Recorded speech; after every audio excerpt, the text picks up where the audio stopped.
अस्सलाम वालेकुम dear students, मैं हूं आपका टीचर राजा जवाद अहमद मीरभर और आप देख रहे हैं मेरा यूट्यूब चैनल राजा जवाद अहमद मीरभर। आज हम जो है वो पोएम नंबर 7 करने जा रहे हैं।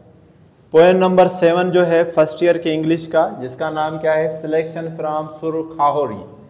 ये जो है वो सुरखाहोरी की कुछ लाइनें, कुछ वर्सेस इसमें ली गई हैं, मुकम्मल नहीं ली गई। सुरखाहोरी की कुछ लाइनें। अब ये सुरखाहोरी है क्या? ये बेसिकली सुर है जिनको हम चैप्टर्स कह सकते हैं शाह अब्दुल लतीफ़ भिटाई रहमतुल्लाह के। शाह अब्दुल लतीफ़ भिटाई जो है 1689 में पैदा हुए, 1752 के अंदर उन्होंने वफ़ात पाई। इन्होंने शाह का रिसाला जो है सिंध के अंदर मशहूर है। हर बंदे को उनके जो है वो बेत जो है वो मुँह ज़बानी याद होते हैं। तंबूरों पे वो गाते भी हैं म्यूज़िशन की तरह। और मटियारी में ये है, ज़िले मटियारी के अंदर भिटशा हाला हवेली के करीब इनकी जो है वो आखिरी आरामगाह भी मौजूद है। सैयद हबीब शाह इनके जो है बाप का नाम है, वालिद मोहतरम का। आप जो क्योंकि सूफ़ी हैं और सूफ़ियों का जो ताल्लुक़ रहा है, बुज़ुर्गों का जो ताल्लुक़ रहा है लोगों को जोड़ने के ऊपर, उन्होंने यहाँ लोगों को जोड़ा है, तोड़ा नहीं है, लोगों को जोड़ा है और शऊर दिया है ज़ालिमों के ख़िलाफ़। ऐसा नहीं है कि बस चर्च पिला के सुला दें, ये दर्स नहीं। उन्होंने ज़ालिमों के ख़िलाफ़ दर्स दिया है। अंग्रेज़ यहाँ पर वो जो है सबसे ज़्यादा जुल्म करने वाले थे। 1843 के अंदर उन्होंने यहाँ सिंध पर कब्ज़ा किया था। तो ऐसे बहुत ज़्यादा औलिया गुज़रे हैं जिन्होंने ज़ालिमों के ख़िलाफ़ दर्स दिया। ऐसा नहीं कि बस आप बैठे रहें एक कोने में और चुप करके अपनी ज़िंदगी बसर करें, ये औलिया अल्लाह का दर्स नहीं है। ठीक है जी। तो ये भिटशा पर चले गए थे, अकेले वहाँ बैठे थे। हम देखेंगे कि क्यों जाते हैं लोग, जो है वो अकेले खुलवत क्यों इख्तियार करते हैं, जिन्होंने लोगों ने उनको रहबानियत का नाम दिया। रहबानियत बिल्कुल अलग चीज़ है, वो भी हम देखेंगे कि वो क्या है। ठीक है, तो यहाँ इसका मिसकंसेप्शन भी दूर करेंगे। तो 30 सुर है शाह के रिसालों के अंदर। शाह जो रिसालो जो है बहुत मशहूर है। सिंधी के अंदर एक ही चीज़ हमें मिलती है, शाह जो रिसालो पुरानी लिखी हुई कोई किताब जो है, वो भी उसमें भी अभी बहुत ज़्यादा चेंजिंग आई है। वो भी हम ये नहीं कह सकते कि अथेंटिक वही है जो शाह साहब ने लिखी हुई जो की थी शायरी वही है, वो नहीं है। ठीक है। दूसरी बात, अंग्रेज़ों ने सिंधी लैंग्वेज क्रिएट की थी, इन्वेंट की थी। उसकी वजह ये थी कि अंग्रेज़ चाहते थे, फिरंगी चाहते थे कि मुसलमानों को, हिंदुस्तानियों को, सब कॉन्टिनेंट वाले लोगों को फ़ारसी से दूर किया जाए। ठीक है जी। ये भी आपको बात समझ आनी चाहिए कि क्यों अंग्रेज़ों को सिंधियों से क्या जो है वो मोहब्बत जागी। अंग्रेज़ को किसी के साथ मोहब्बत नहीं थी। सिंध को ग़ुलाम भी अंग्रेज़ों ने बनाया था। हम खामखा मोहम्मद बिन कासिम पर गुस्सा हुआ होते हैं और राजा डेर को हीरो बना रहे होते हैं। तो फ़ारसी की ज़बान को जो है ख़त्म करने के लिए, ऑफिशियल लैंग्वेज जो थी वो फ़ारसी थी, उसको ख़त्म करके लिए इन्होंने क्या किया था कि जो भी लोकल लैंग्वेज थी उनको प्रोमोट किया था। क्योंकि सारा का सारा जो भी निज़ाम था वो फ़ारसी में था, तो लोग फ़ारसी को भूलते गए। तो ये अंग्रेज़ों की एक चाल थी। ठीक है जी। अब शाह के रिसाले के अंदर जो सुर है, कुछ मैंने नाम लिखे हैं, जैसे सुर कल्याण है, यमन कल्याण, खंभा सुर है, सूरी रंग है, सुर सामुंड्री है, सुर सोनी है, ससी अबोरी सुर है, इसी तरह माजूरी सुर है, देसी सुर है, सुर मारवी है, सुर केदारो है, सुर पूरब है। ठीक है जी। सुर बिलावल है, सुर डहर है, सुर रामकली है। यानी अगर आपको सुर खाहोरी समझना है तो रामकली सुर का भी आपको पता हो, लेकिन हमने क्योंकि इससे दरस लेना है, समझना है ज़िंदगी के अंदर किस चीज़ में ये काम आएगा। इस तरह सुर डहर है, सुर प्रभात है, और भी है। 30 के 30 तो मैंने नहीं लिखे, बहुत कम लिखे हैं, लेकिन 30 से ज़्यादा कम नहीं है। इसी तरह शाह साहब के जो है वो मैसेज में आप देखेंगे कि वो लड़की को, वुमेन को हीरो समझता है। आमतौर पर जितने भी जो होते हैं लेखक जो होते, पोइटर होते हैं, वो मर्द को हीरो बनाते हैं। लेकिन शाह साहब की कहानी में आप देखेंगे कि आपको हीरो मिलेगी मारवी, मोमल आपको हीरो मिलेगी, ससी आपको हीरो मिलेगी, सादिया आपको हीरो मिलेगी, नूरी आपको हीरो मिलेगी, सोनी आपको हीरो मिलेगी, सूरत आपको हीरो मिलेगी और लैला आपको हीरो मिलेगी। ठीक है जी। तो ये सारी की सारी जो है वो शाह साहब की हीरोइन है। मेरी अपनी फेवरेट जो है वो सोनी है। ठीक है जी। सोनी को जो है वो मैं बहुत पसंद करता हूँ। ये जो करैक्टर है सोनी, इसमें बड़ी जान है। बाकियों में तो है ही है, लेकिन मेरा फेवरेट भी सोनी का करैक्टर है।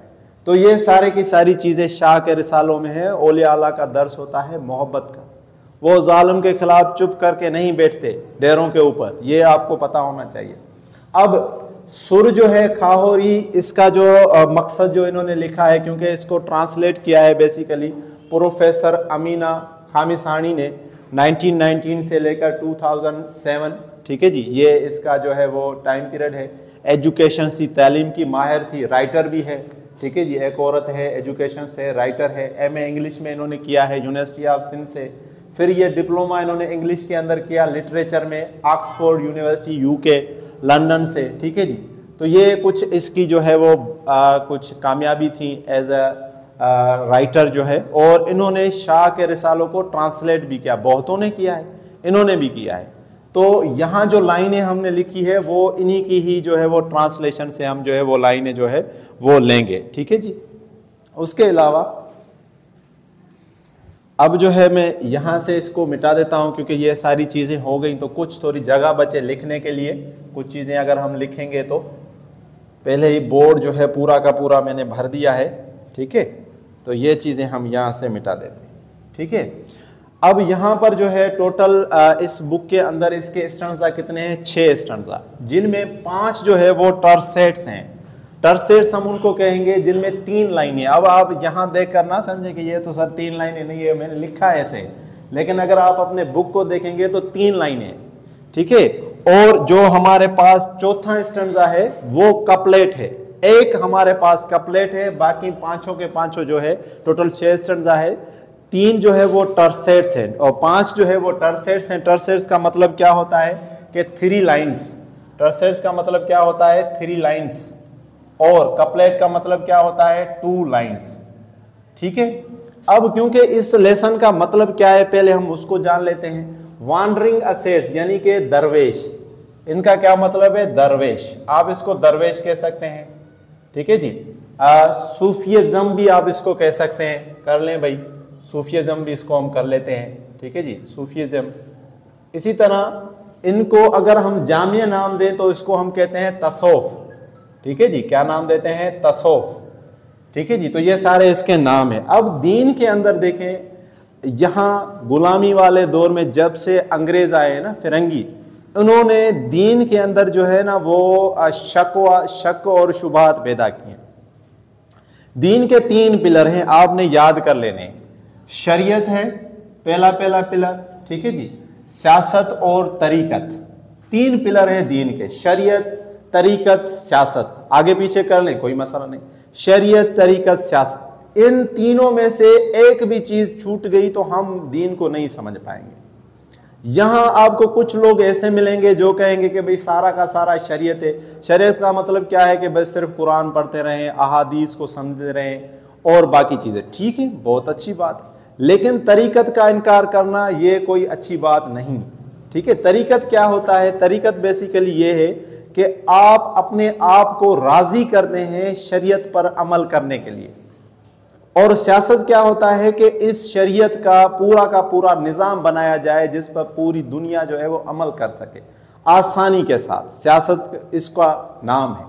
तो ये तीनों चीज़ें हैं, शरीयत तरीकत और सियासत, ये तीनों हैं। अब इनमें आप ऐसे समझ लें कि इस तरीकत का नाम जो है कोई इल्म तसव्वुफ दे दें, तज़किया नफ्स दे दें, सुलूक नाम दे दें, एहसान नाम दे दें। जैसे आप सल्लल्लाहु अलैहि वसल्लम के पास जिब्रील आया तो उन्होंने सवाल पूछे कि भाई इस्लाम क्या है, ईमान क्या है, एहसान क्या है। अगर ये एक चीज़ होती तो सिर्फ एक ही सवाल होता, लेकिन सारे सवाल अलग अलग पूछे गए। तो एहसान यानी हम इसको तरीकत कहते हैं, ठीक है। यानी आप इस तरह नमाज पढ़ रहे हैं जैसे खुदा आपको देख रहा है, या आप ऐसे नमाज पढ़ें कि हम जो है वो खुदा के सामने खड़े हैं, खुदा हमें देख रहा है या हम खुदा को देख रहे हैं, ये ऐसी कैफियत बंदे के अंदर हो, इसको हम एहसान कहते हैं। कुरान के अंदर भी लफ्ज़ इस्तेमाल हुए मोहसिनीन, मुनीबीन, ये वो लफ्ज़ है जो तरीकत को डिफाइन करते हैं। तरीकत आप ऐसे समझें कि रीढ़ की हड्डी है, इसके बगैर कोई इंसान उस जगह पर, उस मकसद पर नहीं पहुंच सकता। शुरू के ज़माने में ये सारे के सारे इल्म एक इंसान के अंदर मौजूद थे, सहाबा सारे के सारे माहिर थे शरीयत के अंदर, तरीकत के अंदर, सियासत के अंदर। लेकिन आगे आगे जैसे जैसे हम जैसे लोग आ रहे हैं तो हम तो माहिर नहीं हैं, ठीक है जी। तो हमें इन सारी चीज़ों को सीखना चाहिए। यह तरीक़त पूरा का पूरा एक इल्म है, ये किसी नंगे बादशाह से नहीं सीख सकते हम, या किसी ऐसे बंदे से जो सिर्फ एक ही कपड़ा पहनता हो और हम उसको कहें कि भाई ये कोई सूफी बना हुआ है। ऐसी चीज़ें नहीं है। औलिया अल्लाह सारे इंसानों के बीच में रहकर जो है वो सूफी होते हैं। वो रहते तो सबके साथ ही है, लेकिन उनका दिल खुदा के साथ लगा हुआ होता है। आप सल्लल्लाहु अलैहि वसल्लम की मिसाल देख लें, जितने भी अंबिया हैं सारों के मिसाल देख लें, कोई आपको रहबानियत नहीं मिलेगी। अब ये जो थोड़ा इन्होंने फ़र्क निकाला है, वो क्या निकाला है कि भाई हज़रत सल्लल्लाहु अलैहि वसल्लम गारे हिरा में चले जाते थे अपने लिए कुछ खाना वगैरह लेकर, बीबी खतीजतुल कुबरा रज़ी अल्लाह ताला अन्हा से जब खाना ख़त्म होता था तो ले आते थे। तो खुलवत इख्तियार की गई है, ठीक है, ये आप लफ्ज़ याद कर लें, खुलवत, तन्हाई, ये इख्तियार की गई है। वहाँ पर क्यों होता है, आपको मैं इसका मिसाल समझा देता हूँ। अगर आप जो हैं एग्ज़ाम दे रहे हैं, CSS का एग्ज़ाम दे रहे हैं या डॉक्टरी का एग्ज़ाम दे रहे हैं, तो एग्ज़ाम का जो ड्यूरेशन होता है वहाँ 1 माह 40 दिन, या अगर आपकी तैयारी नहीं है तो 6 माह, जितना भी आप दिन रखेंगे, तो आप क्या करते हैं, आप जो हैं उस दौरान किसी के साथ राब्ता रखते हैं? कोई राब्ता नहीं। फ़ोन तक स्विच ऑफ हो जाता है, खाना भी आप कम कर देते हैं, सोना भी आप कम कर देते हैं, दोस्तों से मिलना भी आप कम कर देते हैं। तो हम आपको कहें कि आप रहबानियत में चले गए? नहीं, आप उस ड्यूरेशन के लिए चले गए हैं ताकि आप अपना मकसद हासिल कर सकें, वो डॉक्टरी का, वो CSS का। लेकिन जब डॉक्टर आप बन गए तो अब आप अगर कमरे में बंद हो जाएंगे तो लोग आपको क्या कहेंगे कि भाई ये बंदा पागल है। CSS आप बन गए, फिर आप अपने आप को कमरे में बंद कर दे तो कहेंगे भाई लोग जो है ये पागल है, मरने जा रहा है। तो ये भी एक दोनानिया है अपना इलाज करने का, अपने नफ्स का इलाज, अपने कल्ब का इलाज, अपने दिमाग का इलाज करना, अकुल का इलाज करना। अभी रमजान का महीना आ रहा है, वो तज़किए नफ्स का महीना है। उसमें एक मुसलमान अपने पूरे जिस्म की ट्रेनिंग करता है ताकि अगले 11 महीने वो अच्छे से बसर कर सके। तो आप अगर चाहते हैं कि आप इस पर, क्योंकि ये पूरा का पूरा इल्म है, अगर चाहते हैं कि पूरा का पूरा आप जो है वो ये सीखें, तो रहीमिया जो है वेबसाइट भी है और वहाँ पर आपको जो है यूट्यूब चैनल भी मिलेगा। वहाँ पर जो है हज़रत मुफ्ती अब्दुल खालिक आज़ाद, हज़रत मुफ्ती अब्दुल खालिक आज़ाद जो है उनके आपको खुतबे मिलेंगे, खुतबात तरीक़त, ठीक है जी, खुतबात तरीक़त के नाम से है या खुतबात तरबियत के नाम से आपको मिल जाएंगे। वहाँ आप अगर इनके ये खुतबात सुनेंगे तो 10 या 15 के करीब वीडियोस हैं, तो इंशाल्लाह आपको तरीक़त समझ आ जाएगा। ये 2 इंतहा हैं, कुछ लोग सिर्फ शरीयत को मानते हैं, सूफिज़म को नहीं मानते। ये अंग्रेज़ों ने फैलाया, और जब से हरमैन शरीफ जो है अंग्रेज़ों के जो कब्ज़े में चला गया, तुर्की जब से जो है वो ख़त्म हो गया, सुल्तनत उस्मानिया, खिलाफत उस्मानिया जब जो है ख़त्म हो गई, तो हरमैन शरीफैन से वहाँ से प्रोपेगेंडा हो गया। यहाँ से भी कुछ लोगों ने प्रोपेगेंडा किया कि भाई ये सूफिज़म क्या है, ये तसव्वुफ़ क्या है। ये एक इल्म है, मुकम्मल इल्म है, ठीक है जी, ये कोई भी इसका इनकार नहीं कर सकता। और अच्छे इंसान जिन्होंने इस रास्ते पे चले हुए हैं, बुजुर्गों की सोबत में रहे, उनसे सीखना चाहिए। हर कोई दरवेश नहीं होता। यहाँ तो जितने भी आप देखेंगे जाली पीर बने हुए होते हैं पैसे कमाने के चक्कर में, ठीक है जी, जिनके लिए शाह साहब ने भी कहा था कि गोला जे गिरह जा झूठा से जोगी, जो खाने के लिए, अपने पेट भरने के लिए का जो है बेस बदलाए हुए हैं। तो शाह साहब ने कहा कि भाई ये झूठे हैं। मुल्लों के ऊपर तो इनको याद होता है कि शाह साहब ने सिर्फ मौलवियों के लिए कहा है, उन्होंने तो जोगियों के लिए भी कहा है। तो ये सारी चीज़ें हैं। तो आप अगर चाहें तो ये पूरा का पूरा इल्म यहाँ से सीख सकते हैं। खानखा है लाहौर के अंदर, वहाँ से भी जाकर इनसे पूरा फैज़ और इल्म हासिल कर सकते हैं। और ये हर इंसान को जो दुनिया के अंदर इस्लाम का गलबा चाहता है, उसको ये इल्म आना चाहिए। इश्क से ही खुलूस पैदा होता है, उसके बगैर नहीं हो पाएगा। बहुत ज़्यादा चैलेंजेस हैं आज मुसलमानों के लिए। तो अब हम जो है वो इसकी ट्रांसलेशन के ऊपर आते हैं। बहुत ज़्यादा हमने इसकी तमहीद बांध दी ताकि लोगों को पता चले कि सिर्फ इस्लाम के अंदर रहबानियत नहीं है। गारे हिरा का मिसाल लेकर वो लोगों को रहबानियत की तरफ ला देते हैं, ऐसा नहीं है। कुछ दिनों के लिए हम कर सकते हैं ताकि नफ्स की तरबियत हो जाए। जैसे रमज़ान में हम करते हैं, बीवी से रोज़े की हालत में नहीं मिल सकते, खा पी नहीं सकते, तो उन चीज़ों को छोड़ते हैं ताकि नफ्स जो है वो एक एतदाल पे आ सके। तो पहला स्टैंज़ा देखें, mother I saw those who have beloved seen. अब बिलव्ड ये किसको कहते हैं? महबूब को। अब शाह साहब जो है वो अपनी माँ से कह रहा है कि माँ मैंने देखे हैं हु हैव बिलव्ड सीन, जिन्होंने खुदा को पा लिया, जो खुदा से मिले, जिन्होंने खुदा को देखा है। यहाँ बिलव्ड जो है वो खुदा है, क्योंकि नीचे आप देखें दूसरी लाइन में शाह साहब ने बिलव्ड के लिए नीचे गॉड लिख दिया है। खुदा के बारे में बात की जा रही है, ठीक है, अल्लाह सुब्हान व तआला के बारे में, कि माँ मैंने उन लोगों को देखा है जिन्होंने खुदा को ढूंढ लिया, खुदा को पा लिया। इसी तरह शेख अब्दुल कादिर जिलानी ने जो है वो वली की जो तारीफ की है कि वली वो होता है, तकवा वो होता है जो अदल करे, अदल के साथ लोगों के साथ रहे, इंसाफ के साथ रहे। ये उस औलिया की निशानी है, ये उस पाइस पीपल की निशानी है, तकवा के साथ लोगों के बीच में रहे। आपने 10वीं में लेसन पढ़ा होगा ना, वॉइस ऑफ गॉड। तो वहाँ कोई बंदा टेंपल के ऊपर चढ़ा जा रहा है तो गॉड डिक्लेयर करता है कि भाई नीचे जा, लोगों के दरमियान लोगों की खिदमत कर, उनके बीच में ही मैं हूँ। सबसे बड़ा वली वही है जो अपना काम ईमानदारी के साथ करे, भागे नहीं दुनिया के झमेलों से, उनको हल करना है, जालिमों को मुंह तोड़ जवाब देना है। ठीक है जी। अब आगे देखें, one must stay a night with those who with God have been. एक इंसान को उन लोगों के साथ एक रात गुजारनी चाहिए जिनके साथ खुदा है, या जिन्होंने खुदा को पा लिया है। दूसरी लाइन में क्या है कि one must stay a night, एक बंदा उन लोगों के साथ रात बिताए, गुजारे जिन्होंने खुदा को ढूंढ लिया है या खुदा को पा लिया है। ठीक है जी।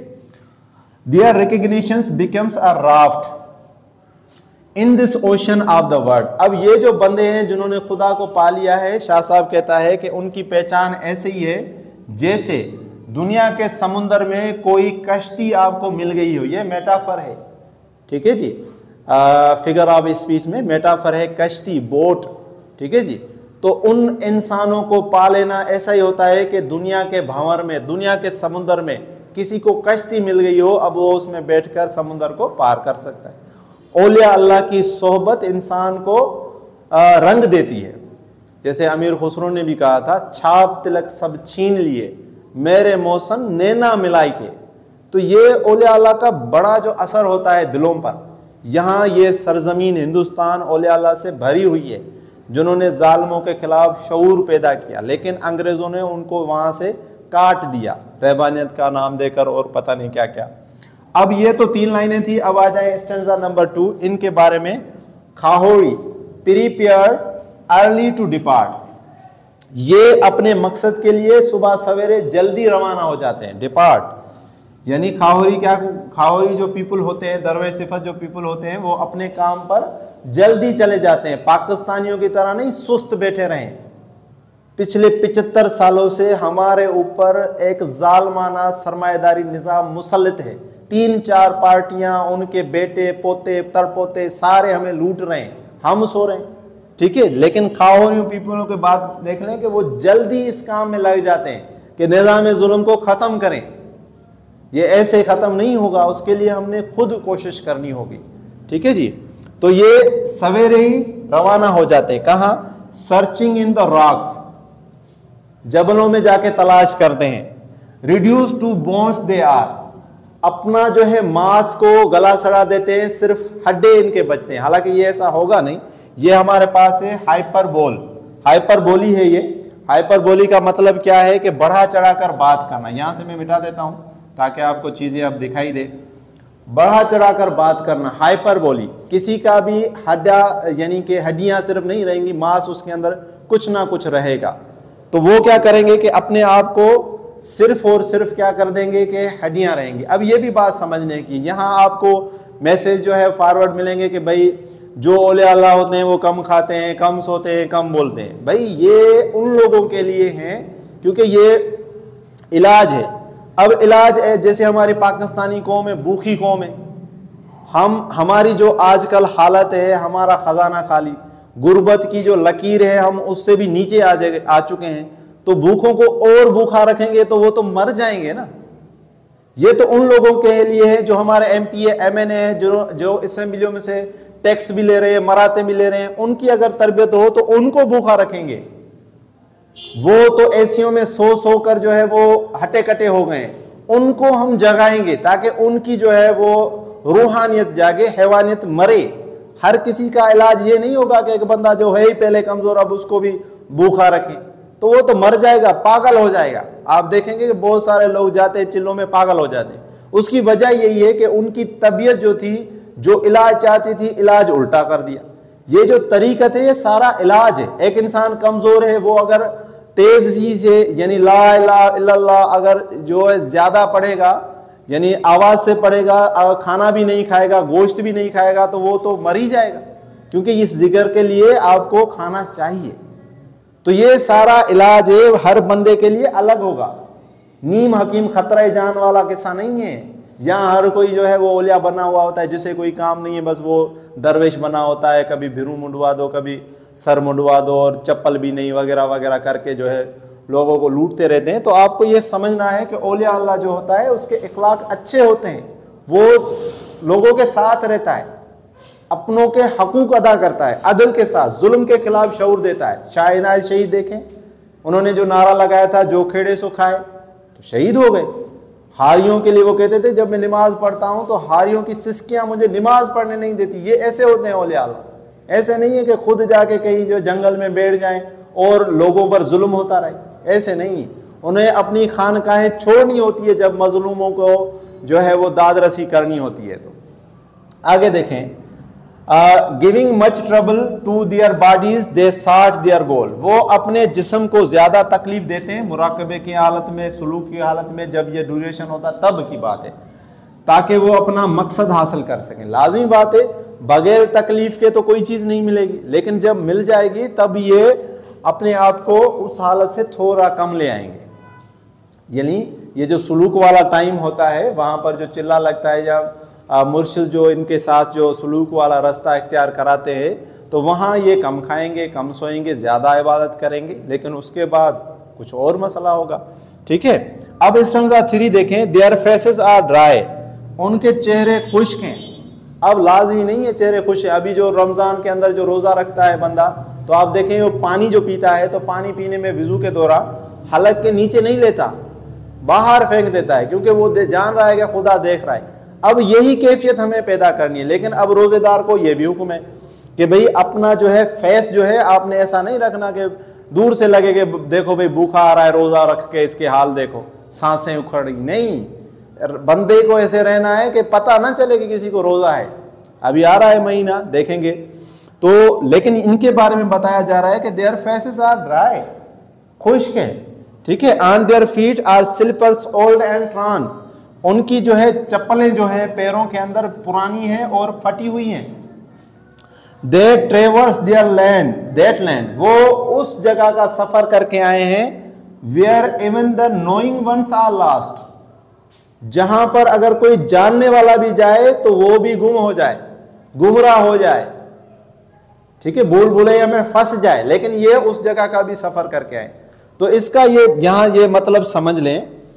अब आप सल्लल्लाहु अलैहि वसल्लम से तो कोई बड़ा वली नहीं होगा ना, तो आप सल्लल्लाहु अलैहि वसल्लम का चेहरा मुबारक देखे, कितना हसीन और जमील था, कितना रोब था, बहादुरों जैसा रोब। इस तरह जितने भी औलिया अल्लाह आए, साहब आए, वो तो नूरानी चेहरों वाले थे।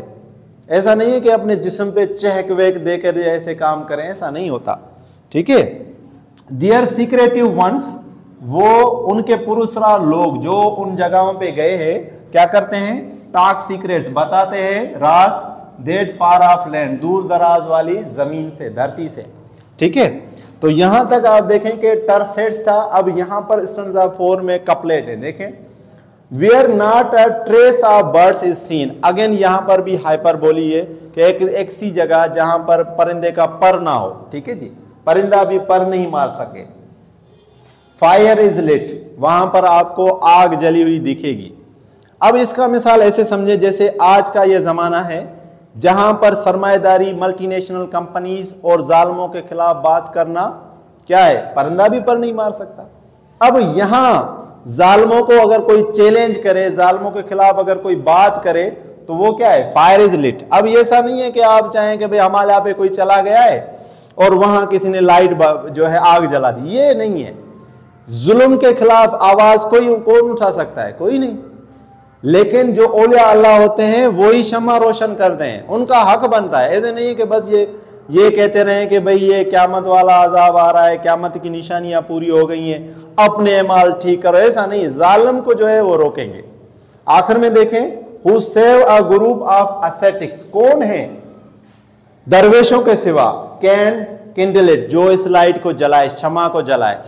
भाई हक की आवाज बुलंद करने वाला कौन होगा? दरवेशों के सिवा और कोई हो सकता है? हम में से जो भी ये काम कर रहा है, जालिम को जालिम कह रहा है, उसको रोकने की कोशिश कर रहा है, वो दरवेश ही है ना, और कौन है? तो इसका ये मतलब नहीं है कि आप चट्टानों पे चले जाए, वहां जाके आग जलाएंगे तो आप दरवेश है, इसका ये मतलब हरगिज नहीं है।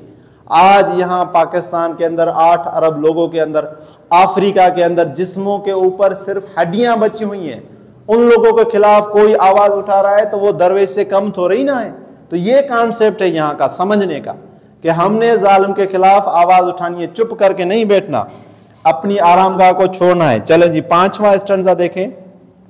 Those who went to jungle were not misled, जो भी जंगल चले गए तो वो गुमराह नहीं हुए। इसका मतलब ये है कि जिन लोगों ने अपने मराकबा, अपना सलूक, अपने लिए वो तरीका अख्तियार किया कि अपने नफ्स को ठीक कर सके, वो गुमराह नहीं है।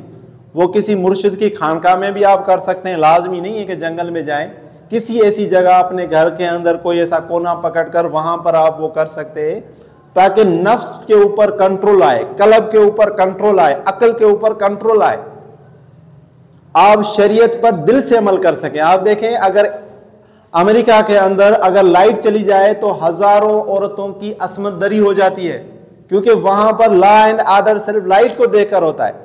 लेकिन मुसलमान को यह बताया जा रहा है कि चाहे आपके साथ कमरे में अकेली खातून हो, लेकिन कोई भी देखने वाला नहीं है, तो खुदा तो मौजूद है, तो आपने इस चीज को याद रखकर उसकी हिफाजत करनी है। तो दिल को प्रिपेयर करना है कि भाई कोई देखे ना देखे, खुदा तो देख रहा है, और जो देख रहा है वही फैसला करने वाला है। तो ये चीज आनी चाहिए। तो जंगलों में जाकर जाना ही लाजिम नहीं है, आप दरवेश के पास जो भी जहां हो वहां मिल सकते हैं। Those on highway were valid, और जो हाईवे पर चल रहे हैं वो क्या है? गुमराह है, जिन्होंने अपने लिए आसाइशें अपनाई हैं। अब ये उन जालिमों के लिए है जिन्होंने बड़े बड़े महल खड़े किए, आम इंसान के लिए नहीं है।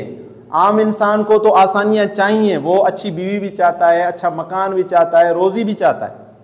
लेकिन जिन जालिमों ने इन आम इंसानों के हक पे डाका डाला हुआ है, अरबोपति बने हुए हैं, उनके बच्चे भी लंदन पढ़ रहे हैं, जायदादें भी उन्होंने लंदन में बनाई हुई है, पाकिस्तान का दिवालिया निकाल दिया है, तो उनके लिए कहा गया कि दे आर गुमराह, वो मिसलीड पीपल है, उनको तो लाजमी सजा होगी।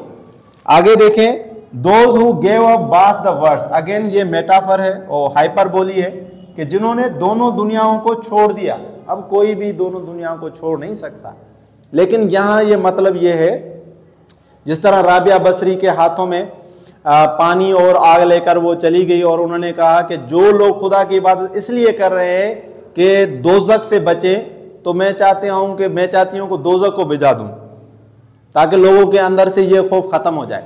जो लोग जो चाहते हैं कि भाई हम जन्नत की वजह से खुदा की इबादत कर रहे हैं, तो मैं चाहती हूं कि जन्नत को आग लगा दूं ताकि जन्नत ना रहे। भाई खुदा की इबादत तो इसलिए करें कि वो इबादत के लायक है, उसके अलावा कौन है भला? अब खौफ की वजह से इबादत करेंगे, इनामात की वजह से इबादत करेंगे, ये नहीं। माँ बाप की इज्जत हमने करनी ही करनी है। अब इसलिए कि वो हमें खाना खिलाते नहीं, इसलिए कि वो बूढ़े हो गए नहीं, करनी ही करनी है। तो दिल से एक कैफियत पैदा होती है उनके अंदर कि भाई वही माबूद है, वही अल्लाह है, तो वो कैफियत पैदा होनी चाहिए। वर फ्रॉम इग्नोरेंस सेव्ड, अब जिन लोगों ने दोनों दुनियाओं को तुर्क कर दिया है, अब उन्होंने क्या किया? वो जहालत से बच गए। तो यहां तक हमने 5 स्टंजा की है। अभी हम इसकी लास्ट स्टंजा करते हैं, यानी छठी। तो मैं सारी मिटा देता हूं, आखिरी जो है वो हम इसकी लिख कर देते हैं। तो यहां जो मकसद है वो ये है कि दुनिया में रहना भी है और दुनिया में रहते हुए अदल और इंसाफ के साथ जीना भी है। औलिया अल्लाह का यही राज है कि वो जालिमों के खिलाफ स्ट्रगल करते हैं, ऐसे नहीं कि चुप करके बैठ जाएं, वो औलिया अल्लाह नहीं होंगे। तो यहाँ जो आखिरी लाइनें हैं वो मैं लिख भी लेता हूँ और करते भी है कि ट्रू सीकर्स स्टिल एग्जिस्ट, खुदा के जो तलाश करने वाले हैं, ट्रू सीकर्स स्टिल एग्जिस्ट, अभी तक मौजूद है। आज भी दुनिया के अंदर ऐसे लोग मौजूद हैं जो खुदा को ढूंढ रहे हैं, और खुदा को ढूंढने का तरीका क्या है? इंसानों की खिदमत करना। खुदा परस्ती का लाजमी नतीजा क्या होना चाहिए? इंसान दोस्ती। जो भी खुदा को ढूंढ रहा है वो आपको इंसान दोस्त मिलेगा, इंसानों का दर्द उसके दिल के अंदर होगा। अगर वो इंसान दोस्त नहीं है तो हम ये नहीं कह सकते कि ये खुदा परस्त है। वो खुदा परस्त फिर नहीं होगा, झूठा है। जो भूखे को खाना नहीं खिलाना चाहता, मजलूम की मदद नहीं करना चाहता, वो झूठा है। ठीक है जी। Known only to those who are for spiritual realms, known only to those who are for spiritual realms. उन्हें सिर्फ वही लोग जान सकते हैं जो रूहानियत वाली रियासतों से उनका ताल्लुक है, जिनका खुद ताल्लुक इससे हो, रूहानियत से, तरीकत से, या जो खुद खुदा के मुतलाशी हों, खुदा की रजा चाहते हों, वही लोग उन लोगों को ढूंढ सकते हैं। जो कौन है? अल्लाह के वली। ठीक है जी। आप मिल लें खानकाह रहीमिया रायपुर वालों से, ठीक है जी, हज़रत मुफ्ती अब्दुल खालिक आज़ाद से, तो आपको पता चल जाएगा कि औलिया अल्लाह कैसे होते हैं। ठीक है जी। हैविंग फाउंड देम, जिन्होंने भी उन्हें फाउंड कर लिया है, या जो भी उनको ढूंढ चुके हैं, हैविंग फाउंड देम, जिनको भी वो लोग मिल चुके हैं, they have built there nest, they have built there nest, उन्होंने अपने घर वहां बनाए हैं, क्लोज टू देम, उनके करीब। जिन्होंने भी ऐसे लोगों को ढूंढ लिया जो अल्लाह के वली हैं, अल्लाह के करीब हैं, सच्चे लोग हैं, उन्होंने क्या किया है? अपने घर भी वहां बनाए। तो यहां आज हमने क्या सीखा? कुछ मेन पॉइंट है। सबसे पहले कि दीन के अंदर रहबानियत नहीं है। कुछ दिनों के लिए आप खुलवत में जा सकते हैं ताकि आपके अंदर इखलाक पैदा हो। 4 इखलाक पैदा करने हैं: तहारत, ठीक है जी, समाहत, इखबात और अदालत, या आप इसको अदल भी कह लें। ये 4 इखलाक हैं। इखलाक अरबा इमाम शाह वलीउल्लाह कहते हैं ये चारों इखलाक इंसान के अंदर होने चाहिए। इनको पैदा करने के लिए आपको अपने आप को स्ट्रगल करानी होगी। नफ्स पे ऐसे काबू नहीं होता। शैतान खून की तरह चल रहा है रगों के अंदर, तो उनको रोकने के लिए आपने करना है, लेकिन रहबानियत नहीं इख्तियार करनी। और औलिया अल्लाह की पहचान क्या है? कि जालिमों के खिलाफ वो लड़ेगा। ऐसे नहीं कि बयाबान में जाके बैठ जाए, जंगलों में जाके बैठ जाए, दुनिया से कट जाए, जैसे यूरोप ने किया है मजहब को, कि भाई तुम्हारा काम है जाके अपनी गिरजाघरों को संभालो, बाकी किसी में आपका कोई है नहीं। है औलिया अल्लाह का ताल्लुक है सियासत के साथ, शरीयत के साथ, ये तीनों जुड़ी हुई हैं। तो होपफुली आज का लेक्चर आपको समझ आया होगा। अगर आप चाहते हैं कि ज़्यादा आपको सूफीज़म के बारे में पता चले तो rahimya.org या यूट्यूब पर भी आप जाकर हज़रत मुफ्ती अब्दुल खालिक आज़ाद रहमतुल्लाह, हज़रत मुफ्ती अब्दुल खालिक आज़ाद मज़ज़ुल्लाह आली की जो है वो आप वीडियो देखकर समझ सकते हैं। Thank you, thanks for watching.